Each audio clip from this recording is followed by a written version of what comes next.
Welcome to this week's blog. This week we're going to talk about sheep. I'm going to give you 10 concepts that I think will help you handle sheep. First of all, we have to talk about stockmanship. Stockmanship is the art and science of reading and gently handling livestock. You always want to handle any livestock with the care and respect you would give your own livestock. So in other words, if you go to a trial, you want to handle those sheep, those cattle, those ducks, just as if they were your own at home. So let's go through the concepts. First of all, lead sheep. Every flock has a lead sheep. If you can pick out who the lead sheep is, your life will be much easier as you try and move the flock. So usually the lead sheep is out front, and you can pick her out, and if she happens to have a marking that is a little different, you can keep your eye on her more easily. The lead sheep will move the flock like she's the head of a big sheep. So you can almost, concept 2, look at the flock as one big sheep and treat the lead sheep as the head. The animals will always follow their head, and in this case, where the lead sheep goes, however she turns, the others will go with her. Concept 3. The more sheep you have in a flock, the more calm they'll be. In other words, if you have 6 sheep, they'll be more calm than if you only have 3. And the reason for that is there is safety in numbers, and the more sheep there are, the safer they feel, so the more calm they'll become. 4. Sheep combined in 2 different groups from 2 different flocks will tend to split. So let's say you went to a trial, and these 2 sheep came from farmer A, and these 4 came from farmer B. But in the trial, they put them together, and they're running them as one group. Well, these 2 are going to tend to stick together, and they're also going to tend to split off from the other group. Concept 5, milling. When sheep get confused or worried, they will tend to mill, which means they will go round and round in a circle.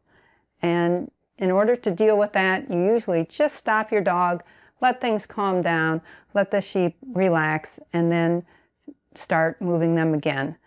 Number 6, wool sheep tend to be heavier than hair sheep.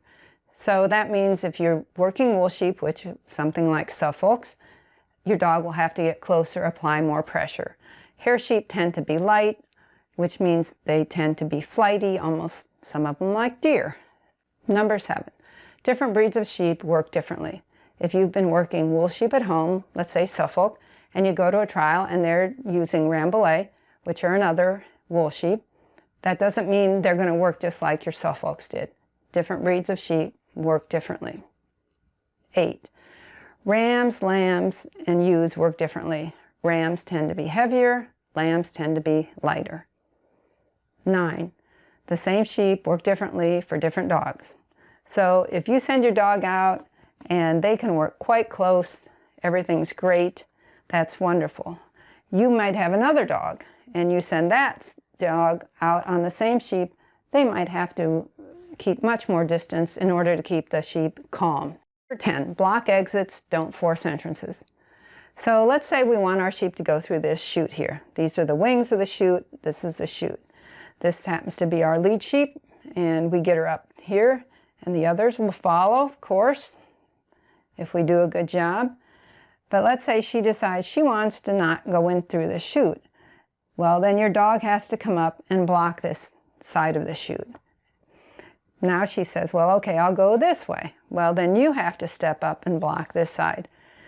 And once she has decided that she can't escape and the only place to go is through the chute, then she will enter it.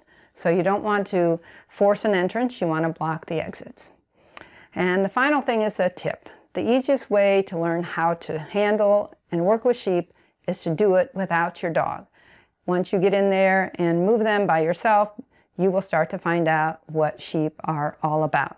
All right, thanks for watching.